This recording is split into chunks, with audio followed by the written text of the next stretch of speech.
So we were here yesterday. How far had we gotten? We just we were still on the slide yet. Yeah, we were. maybe E. E sounds right. Okay. So E is what we have done with Chinese steel. We're trying to protect our steel industry in the Rust Belt, Pennsylvania, Ohio. And so we've restricted imports of Chinese steel, which is much lower cost to try and shore up our domestic industry. Yes, sir? That would hurt because if you only get your domestic, then whatever you produce, you have to, whatever you consume, you have to produce. Right. With trade, you want. You're losing, what's the benefit of trade? Lower prices, like higher, Outside. Why do we specialize? Outside the PPM. so that we can produce more. Some advantage. Right, and so you're not comparative advantage. So when you do E, you're giving up any benefits gained from specialization and comparative advantage. Yeah.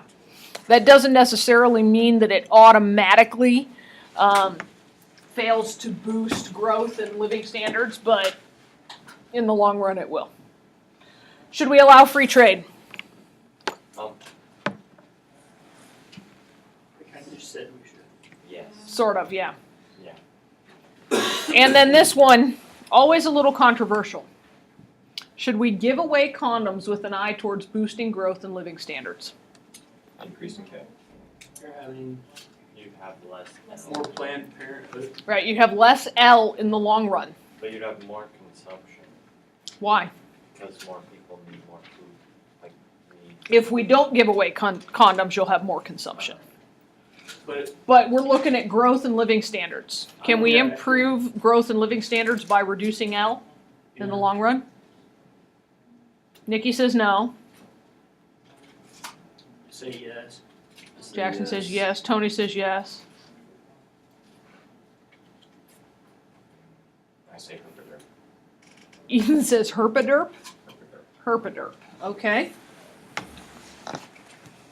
If there are fewer people to do the production, then you'd think that there's less production, right? Depends on how many people you have already, doesn't it? Yeah. You're just helping control the population, so that there's enough, like natural resources. You guys are correct. It's situational. In the United States, where our birth rate is not keeping up with our natural death rate, we don't need to be giving away free condoms. We're losing L at a pretty good clip anyway. China, India, probably wouldn't hurt them, might help them a great deal, because there's not enough of those other things to go around. They certainly don't have enough physical capital to go around, and so if you can decrease that ratio, you're going to improve your productivity. Our death rate is greater than our birth rate right now. Correct. We and several Northern European nations are going negative. It's not a bad. Kind of depends. You only sustain it for so long. All right, so public policy is the policy of governments. So we're going to look at how governments make their decisions, how they legislate, how they enact rules to improve or positively impact our long-run growth and productivity. Okay. So government needs to encourage savings and investment, which increases K. Okay. So K is what? Physical capital. K is physical capital. How do you acquire physical capital? By investing in it, right? Remember way back when we looked at consumption and we said if you make only to consume now, then you won't be able to increase your consumption in the future. If you invest some in your physical capital, then you'll be able to increase consumption in the future. That's productivity. Okay. So because resources are scarce, we can produce all for consumption, we can produce all for capital goods, or we can do something in between.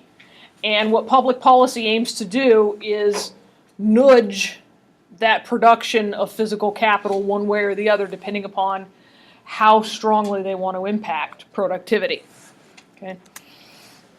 When you can't consume, when there's nothing to consume, think during World War II. There weren't cars to buy, there weren't appliances to buy. What did people do? They saved their money. So then we had this huge economic boom during the 50s when people could then turn around and invest that money. And the folks who made all the materials of war, GM who produced all the Jeeps and stuff, they were able to take all of their profits from the wartime and invest those and turn them around into producing consumer goods. And so we had skyrocketing GDP in the post-war years. So what you're looking at here ultimately is a trade-off between current consumption and future consumption. If we consume a little less now, we can consume lots more later. Guys, this is a basic tenet of your lives. When you get your first job, you'll want to start your first retirement investment account. Might be a 401k through your employer. If they don't offer it, then you need to open an IRA of some sort for yourself and start saving. Because that saving, when you're young, the time magnification of that money and the interest gained on it, and the fact that you'll be gaining interest on the interest and interest on that interest, and so forth, a little less consumption right then will mean a whole lot more consumption when you're retired. It's the same kind of thing. Questions? You what? I understood that. Good. I speak English. All right. So the catch-up effect, and this has nothing to do with Heinz. Different kind of catch-up. Okay. I have both my hands free, I do the thing. but I can't do things. Austin, gotcha. I got it, thanks. All right. So the government can implement policies that increase our savings and investment. How do they do that? They offer you tax deductions on increased savings. They offer companies deductions for investment in capital goods. Okay. When they do that, K goes up, and it can go up pretty dramatically depending upon how strong the incentives offered are. Okay. So when K goes up, productivity and standard of living is going to go up, right? The problem is that kind of growth sustainable? No, because people will only not consume for so long. And then they just want to consume what they want to consume. What? And then they binge. Then they binge, yeah, to a certain extent. Diminishing returns to capital tells us that can't go on forever. As our K continues to get higher, the extra benefit we get from each additional unit of K is smaller.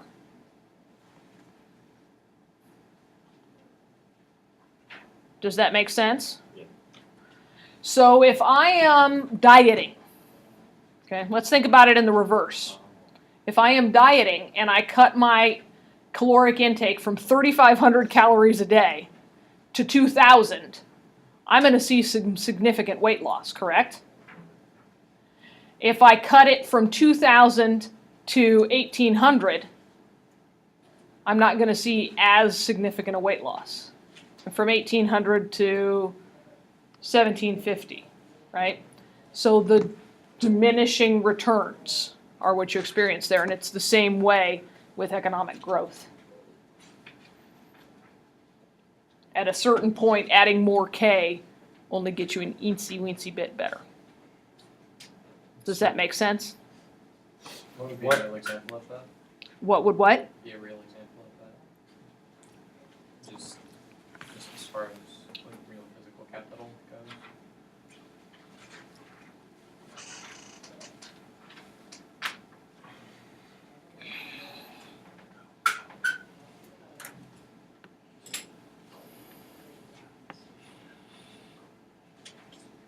I own a lawn care business. Actually, you own a lawn care business. Okay. And you have 3 mowers and 3 weed whackers and a set of hedge trimmers. You buy 1 more mower, you're slightly more productive, right? You added to your K. When you buy another mower, are you as much additionally productive with mower number 5 as you were with mower number 4? I would think. I mean, it kind of So let's say that your productivity went from 4 lawns an hour to 5 lawns an hour. Okay, when you bought your 5th mower. Okay. Are you suddenly, with a 6th mower, able to mow a 6th lawn every hour? I don't think so. That's a bit of a worker, maybe. And so it takes other things to make those additional units of K that much more productive as the first unit of K. Okay. And so the benefits diminish. So labor has to catch up with, It could be labor, it could be human capital, it could be any of the other components of the productivity function that need to catch up. Simply adding more K doesn't automatically make it better. If I'm a mechanic and I buy 1 more wrench, doesn't make me able to fix that many more cars. right. Ethan?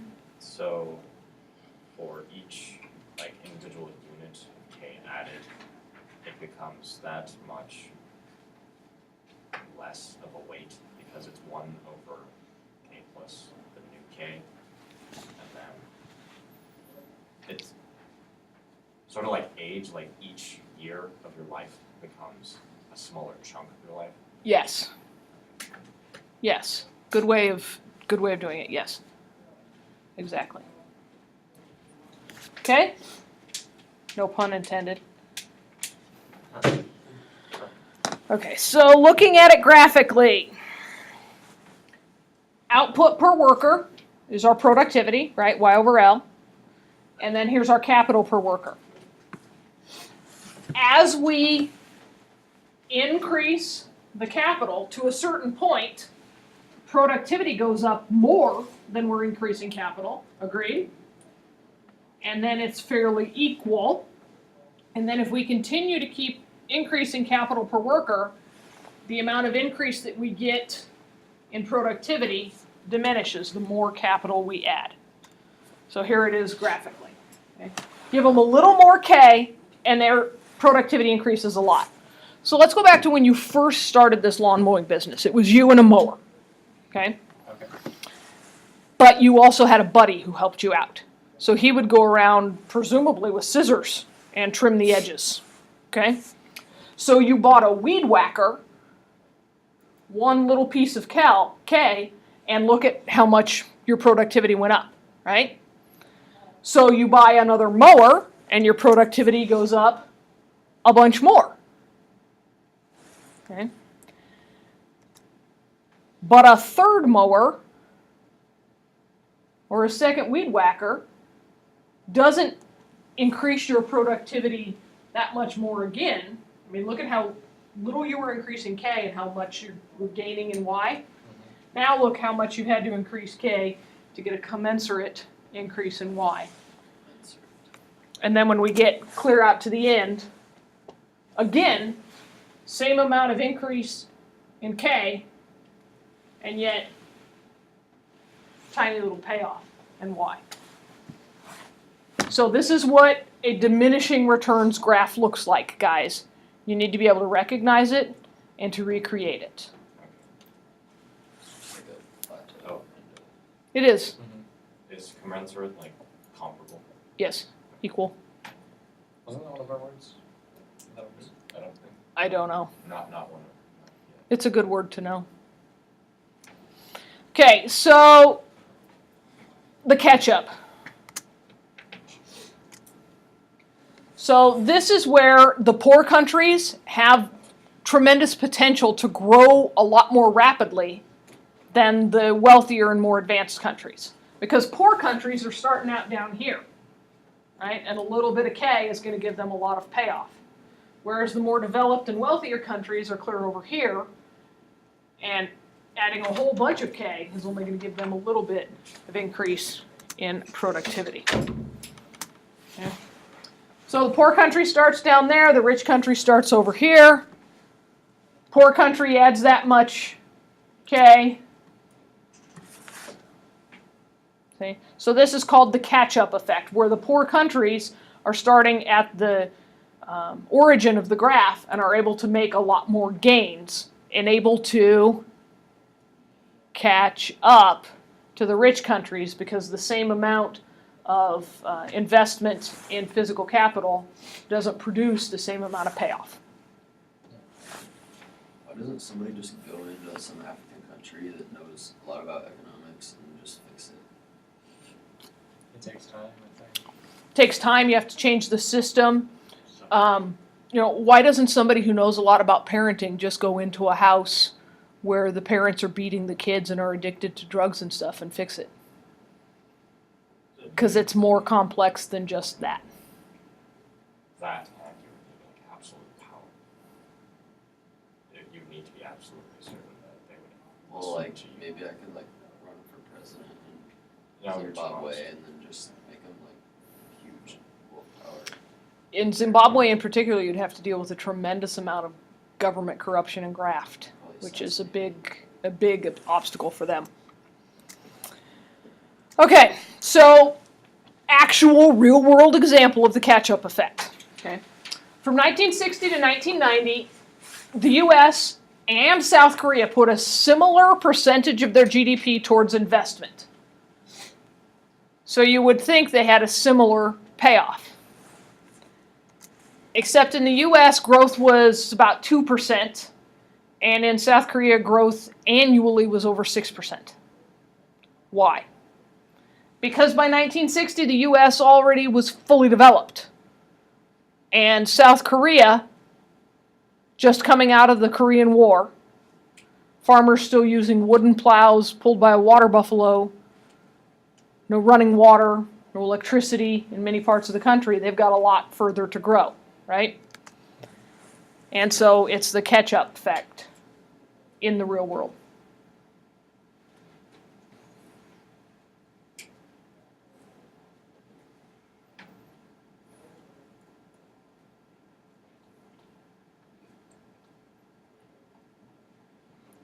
I'm killing you today, aren't I, Jackson? You're struggling. I feel for you. I hate those days. Yeah. Okay. Oh, waiting.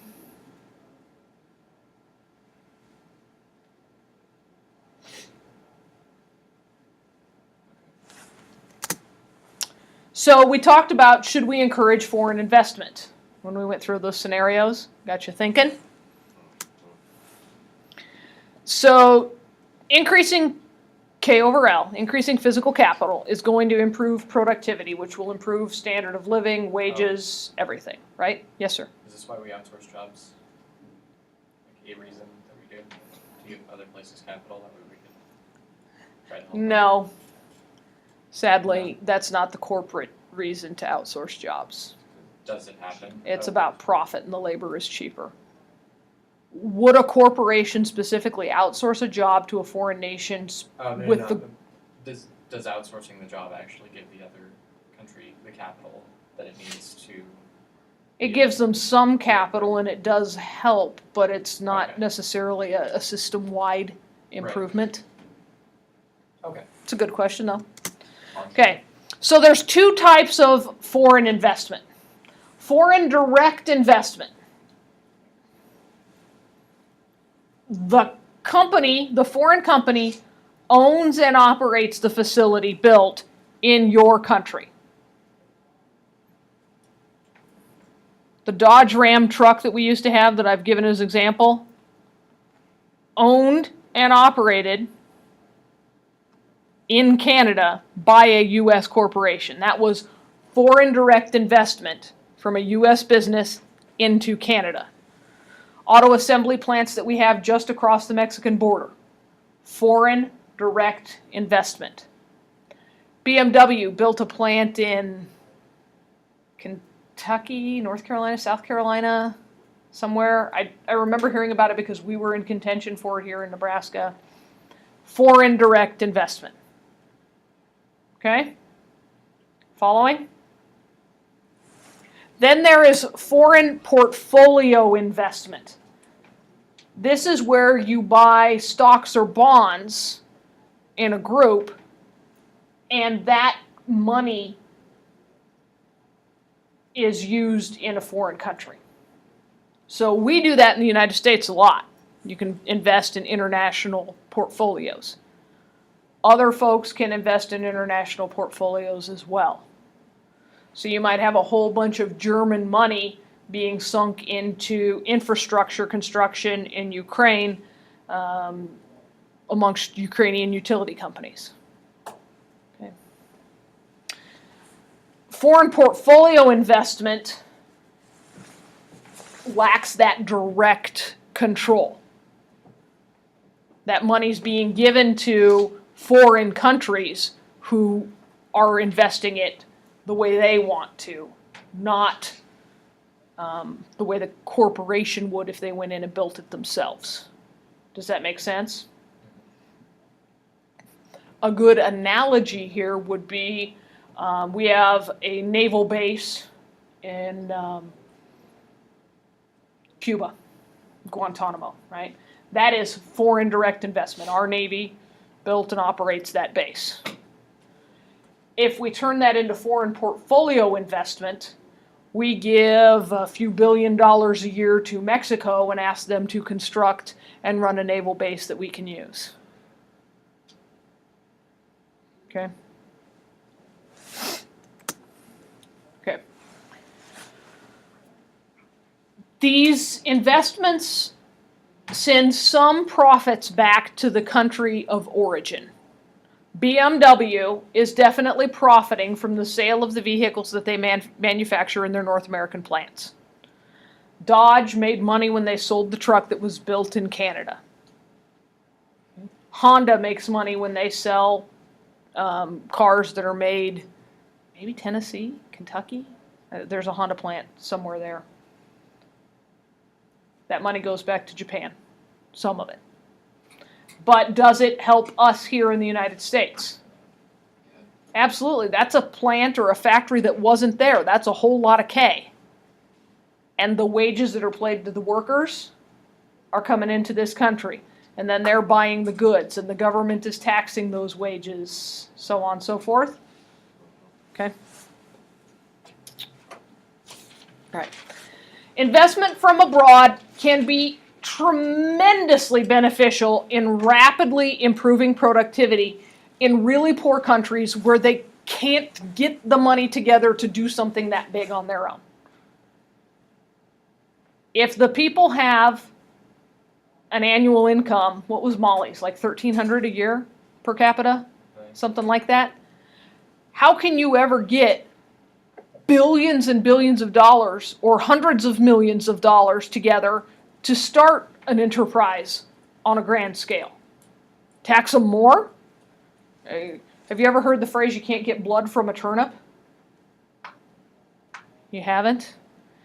What they're saying when they say you can't get blood from a turnip is, do turnips have blood? Then you can't get blood from a turnip. So if the people of your nation have no income, can you tax them to raise revenue? No. Follow? Yes? Yes.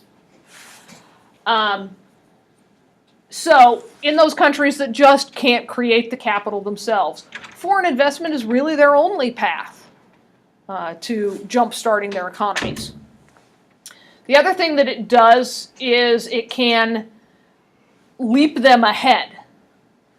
If in Mali they are living with their collection of pots and baskets and a bike for the family, is it likely that they would even know how to build a microprocessor manufacturing plant? Now, so the only way that's going to happen is if Intel goes over there and builds one and then stays and teaches them the H that they need to operate it. Okay? So it benefits them in two ways in improving productivity. The foreign aid groups, the charity groups that go over and put in freshwater wells in African villages, okay? Did the African people have the money, those tribes in that village, did they have the money to dig the well and to set it up and the pipes and the hardware and plumbing? No. Did they even know that they needed a freshwater well? In many instances, no. And so that's that jump, that leap ahead in technology as well. Okay. Education. Remember the scenario that said, should we pay kids for going to school? For regular attendance and good grades? Okay. The government can improve productivity by promoting investment in human capital. And education is all about increasing H. Make your people smarter, they'll be more productive. Does that make sense? Have you seen that at work in the world around you? Definitely. Now, are there exceptions to the rule where someone's perfectly well educated and they still end up being a homeless bum on the street? Absolutely. A lot of times there's other factors at play there. Usually some mental illness will come into play. Our government does this in the form of public schools and subsidized loans for college in the forms of Perkins and Stafford loans. You guys will become much more familiar with that in the coming year.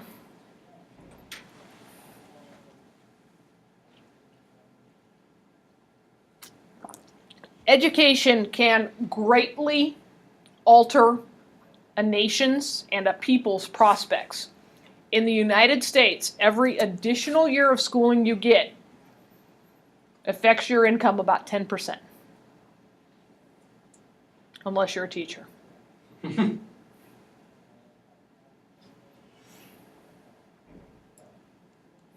You definitely can't hear the resentment in your tone at all. I chose this career. Right. You sound like really disappointed when you say that. If you weren't a teacher, you wouldn't be serious. Oh, and I do live to see your smiling face every day, Austin. Well, you know. When I get up and the alarm goes off and I'm like, no, I can't. Oh, I have to see Austin smile at me. Feet hit the floor. Yep. Yep. Had that conversation with myself this morning. Okay. That investment in H, though, is also a trade-off. And this is one that some of your fellow students have chosen to do. Stay in school another year, invest in that H in yourself, and you're giving up a year's wages. But what do we know the benefit is? 12% increase in wage. Even better wages when I'm done.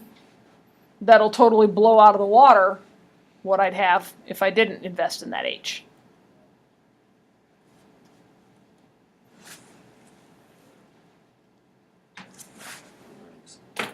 What? We're learning some important stuff right here. It's like Mhm. some useful stuff. Very much so. Remember when I told you that econ will make you smarter than about 90% of the people you meet the rest of your life? People who don't understand how this kind of stuff works. And not just the investment in H, the investment in K, the controlling the number of L.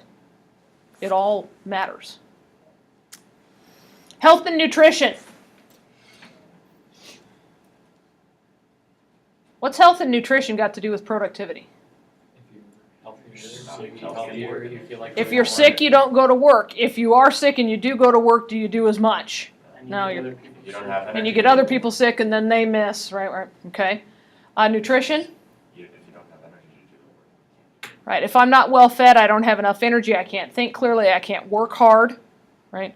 Would you rather, if you were hiring a crew to work on a construction site for you for the day, pick up a bunch of folks from a Sudanese refugee camp who've been subsisting on about a cup of rice a day? Or would you like to pick up a bunch of corn and beef fed American Midwestern boys, right? Who are you going to get more work out of? Or higher quality work out of even. Okay. Healthier workers are more productive. And that's a common sense thing, but it's an economic understanding as well. People who are sniffling and running to the bathroom all day long just don't get it. That's why many companies have sick leave policies. They want you to stay home a couple of days and get better. Because coming to work means that you're not as productive and that you are likely to infect others. And if you work in a customer service kind of environment, if you are a deli worker or a bakery worker at Walmart, do they want you back there sick? You're likely not only to infect your coworkers, but also the customers. But that is a downfall with our part-time employment system, is if that's my part-time job is decorating cakes in the bakery at the local grocery store, do I have sick leave? No. Westside Community Schools has an interesting policy in their district. Their teachers don't have sick leave. We in this district get 10 days a year. In Westside, you get as many days as you need because they don't want you there sick. You do get a limited number of days to take care of sick family and stuff, but if you're sick, stay home. Especially at the high school level, how many sick kids could a sick teacher create? 20. Hundreds each hour. 20 each hour. 20 exactly. Right? If I sneeze on my hand and touch that doorknob, how many people touch it all day long? Right? And then rub their eyes. I don't know, I wait for Wipe their somebody mouth. to start and then slide in. Okay. In countries where there's significant malnourishment, where people just aren't getting enough good calorie food a day, you can see marked improvements in productivity. Okay? South Korea, post-Korean War, from 1962 to 1995, consumption rose 44%. And their economic growth just blasted up.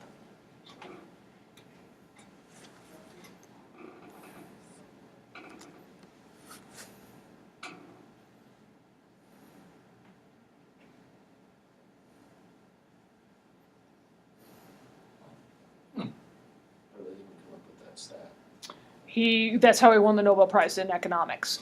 He went back and researched the trade patterns and what foods were being imported and just improved standard of living and all that kind of stuff.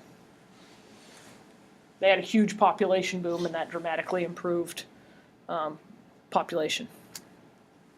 Okay. Why does a government need to protect property rights and political stability? Or provide political stability? Well, I had a question on the last one. Yes, sir. In the book, it says that the height of the population is an indicator of malnutrition. And then it said that taller workers earn more and they're more productive. How is that even like? How can they research that and prove it? Yeah. So what was the first one? Height of the population. I know how they do that, but where The they height of say population reflects malnutrition? Yeah. So if the average height of the population is very low, they're not eating enough. I know So, that one, though. okay, It was taller workers are more productive, so they earn more. I don't get how they can prove that. height is equated to some degree with good nutrition and health. If you are well nourished from conception through, then you're going to grow taller and stronger. If you look at the population of the United States and look at our average height, go back to 1780, colonial times, and go to our average height now, we are inches and inches and inches taller. If you look at human beings and their maturation cycle, okay, in 1950, the average age at which a young woman became a woman was about 14 or 15. The average age at which a young woman becomes a woman now, 11, pretty soon going to be down to 10. Why is that? A lot of it has to do with hormones fed to our food sources, beef, pigs, chickens, the hormones that are added to milk, the vitamin enrichment in milks and cereals, vitamin A and D are added to a lot of your stuff. The inoculations that you get that protect you from being ill at growth periods in your life. If you had measles and were sick for a month during what should have been a growth period in your life, you might never reach your full growth potential. Now you never get measles, right? All of that kind of stuff has a cumulative effect, a lot like that chart, okay? At a certain point, though, is there a point in adding vitamins and minerals to everything we eat? Yeah, 'cause you're Diminishing returns, right? So, you know, there's a difference. Also, fluoride in the water. The government's policy of adding fluoride to our water had a huge impact. Because how do you take in your nutrition? How does every human being take in their nutrition? You eat it. If your teeth decay and fall out of your head, is your caloric intake automatically limited? What are you not eating anymore? Solid food. Nuts, lots of protein. Meats, protein, right? Carrots. Lots of foods are straight out for you. Not eating any apples. Applesauce, maybe. Carrot sauce.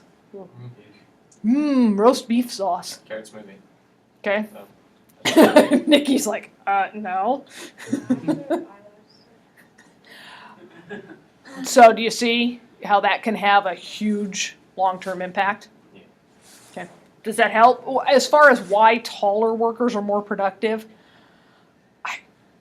That's probably the taller. yeah, they can reach the top shelf. Taller, stronger. Yeah, height and strength are probably equated together if they pretty can reach well. higher shelves, that means that they can stock more and that they Yeah. can sell more. There's probably also a psychological aspect to that. Tall politicians tend to be elected more, just like politicians who are attractive are elected a lot more. When they do the symmetry studies of our presidents, we find that by and large, especially since Kennedy in the television age, our presidents are very, very well balanced symmetrically. And the more balance you have one side to another, this is a psychological thing, the more attractive you are perceived to be, the more trustworthy you are perceived to be. And so there's probably also a psychological thing about tall people earn more, etc. Everybody's going to go home and draw a line down the mirror. Check, okay, here's my eyes. Anybody in here wear eyeglasses? Isabella? Yeah. Do you know which ear is higher than the other because of your glasses? The left one. Everybody has an ear that's higher than the other. Not only do I have an ear that's higher than the other, I have one that's significantly longer than the other by a couple of millimeters. So when they pierced my ears, they had to take that into account because you want it to look like it's in the center of the lobe, but you also want it to be on the same plane across your face when you get a piercing. It's complex. Okay. It matters. All right. So if we don't ensure property rights and we don't have political stability, there's a lot of investment that doesn't happen. For instance, who wants, right now, I've just given you all $500 million, Oh my. okay? Who amongst you is going to choose to go and invest that in Crimea right now? Like all of it? All of it. You have to invest it. You have to invest it somewhere. You can't just go buy stuff. You have to invest your $500 million. Who's headed to Crimea to make that investment? Can I buy things from Crimea? Who's headed to Afghanistan to make that investment? Why not, guys? I don't get it. These are These are poor countries. They have a lot of room to gain from the catch-up effect. Why not? We're blowing each other up. Because they lack political stability. Egypt? Who wants to invest in Egypt right now? Syria? Yeah? Syria? Why not? Syria's really politically stable. He's been president forever. Property rights are a problem in Syria, aren't they? Who says if you go and invest your $500 million and build a factory, somebody's not going to blow it up? Right? So, are these important things? Do you as Americans generally take these factors for granted? Yes. Are they tremendously important in the world today? Article in the newspaper today. American Airlines no longer serving limes on their flights. Why? Couple of reasons. Drought has affected Southern California, a lime-producing region, as well as northern Mexico. Does that mean there are no limes? No. Most of the limes that we use come from northern Mexico. What's the other issue in northern Mexico right now? Drug cartels and the violence and turmoil being caused down there. Political stability. Property rights. If I am a produce wholesaler, am I going to send a caravan of 18-wheelers down into northern Mexico right now to bring back limes for my American customers who want a squirt of lime in their gin and tonic? No. So what's happened to the price of limes? Gone up. It's going to be exceptionally hard for people to order a lime margarita this summer. It won't be hard for them, it will be very expensive for them. Are you sure you wouldn't rather have a strawberry daiquiri? Okay. Because there's no cocaine inside of the limes. Right. So just because you take it for granted here in the United States, don't discount the importance of these concepts overseas or outside our borders. Okay? And this can be an issue even in advanced nations. Greece, Spain are having some problems with political stability.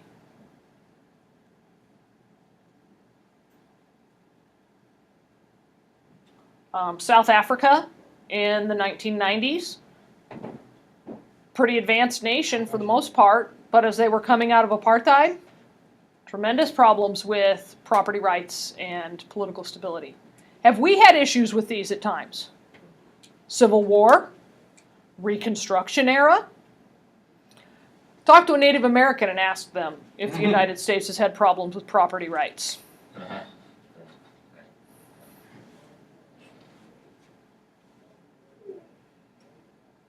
Boo, American history. All right. In many places, the justice system just doesn't work.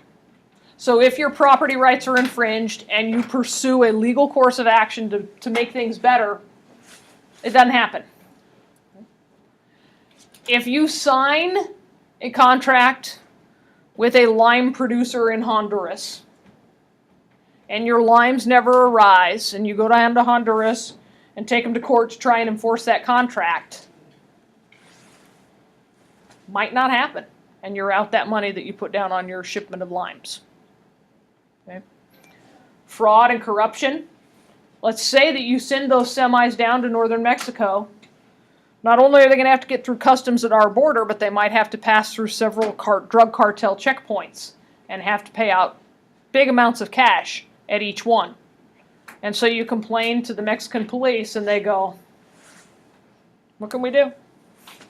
Right? That's that corruption that you can't deal with. Have you ever seen We're the Millers? Yeah, I was about to No. say that. It's so funny. It's no regrets. That was No regrets. We just had So are we gonna do this or? Sherman Adelson, the guy who's always in the news for being a big political donor. We just had an issue where one of the companies he runs was signing some contracts with a Chinese company. And in China, the way you get business done, the way you get things processed, is to bribe the appropriate government officials to make sure that your contract moves on to the next step. And Adelson was being pointed to for being aware of this and not firing the executive who did it. And Adelson simply said, I don't understand what your problem is with this. This is the way the business is done in China. You find a lawyer who knows the appropriate people to bribe. You pay the lawyer and you pay him well to do those bribes. You reimburse him for the bribes. That's how you get business done. Otherwise, no business. Because it's a fact of life there. Okay. Does that hurt their productivity? Absolutely it does. And then the political instability, the coups, the civil wars, the Putins. You just don't know if property ownership is going to be tomorrow what it is today. And that can be a very crippling thing for domestic and foreign investment. When people fear that their capital is going to be stolen by criminals or confiscated by a corrupt government, they're not going to send their money there. When they don't send their money, the people don't profit. So a government has to invest in law enforcement, courts, a stable constitution, which results usually in a stable government, and ensuring that their government officials are honest. If a government does not do these things and ensure property rights and political stability, there will be no foreign investment. And so I ask you, why are some of the poorest countries in the world still amongst the poorest countries in the world?